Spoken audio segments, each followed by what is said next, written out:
ভারতের কট্টর হিন্দুত্ববাদ প্রতিষ্ঠার অঙ্গীকার নিয়ে নির্বাচনী মাঠে নেমেছে নরেন্দ্র মোদীর বিজেপি। লক্ষ্য 4 শতাধিক আসনে জয়। সেই লক্ষ্যেই গোটা দেশ চষে বেড়াচ্ছেন নরেন্দ্র মোদী। আর বিজেপিকে রুখতে 2023 সালের জুলাইয়ে গঠিত হয় ইন্ডিয়া জোট। কংগ্রেসের নেতৃত্বে জোটে রয়েছে 28টি রাজনৈতিক দল। এ জোট নিয়ে শুরু থেকেই কটাক্ষ করে আসছে ক্ষমতাসীন বিজেপি। ভোটের প্রচারে ইন্ডিয়া জোটকে একহাত নিচ্ছেন নরেন্দ্র মোদী।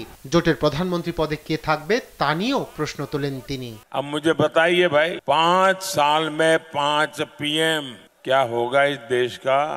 ये 5 पीएम दावेदार कौन कौन है? ये सारे परिवारवादी मिलकर प्रधानमंत्री की कुर्सी पर म्यूजिकल चेयर खेलना चाहते हैं। এবার মোদির এত সব সমালোচনার জবাব দিল ইন্ডিয়া জোট। জোটের অন্যতম শরিক শিবসেনার প্রধান উদ্ধব ঠাকরে জানান, জোটের প্রধানমন্ত্রী কে হবে তার সিদ্ধান্ত নেওয়া আছে, তবে ভোটের ফল প্রকাশের আগে কোনো ঘোষণা আসবে না বলেও জানান তিনি। এদিকে মোদির ভাষা শালীনতার সব সীমা ছাপিয়ে গিয়েছে বলে মন্তব্য করেন কংগ্রেস নেত্রী প্রিয়াঙ্কা গান্ধী। প্রধানমন্ত্রী পদের মর্যাদা রক্ষা করে কথা বলা উচিত বলে মন্তব্য করেন তিনি।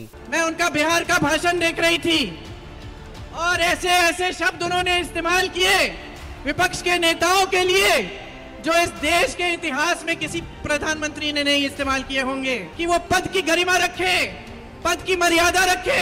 ভারতের লোকসভা নির্বাচনে ষষ্ঠ দফার মধ্য দিয়ে এর মধ্যেই সম্পন্ন হয়েছে 486 আসনের ভোট গ্রহণ। 1 জুন শেষ দফার ভোট হবে 57 আসনে। তাই শেষ সময়ে প্রচারণায় ভীষণ ব্যস্ত সময় পার করছেন বিজেপি, কংগ্রেস, তৃণমূল কংগ্রেস সহ অন্যান্য দলের প্রার্থী ও সমর্থকরা। এদিকে বিশ্লেষকরা বলছেন, আত্মতুষ্টিতে বুঁদ বিজেপির জয় যতটা সহজ ভাবা হচ্ছিল, 486 আসনে ভোট গ্রহণের পর বদলে গেছে সমীকরণ। রায়হান কবির শুভ্র, নিউজ ডেস্ক, দেশ টিভি।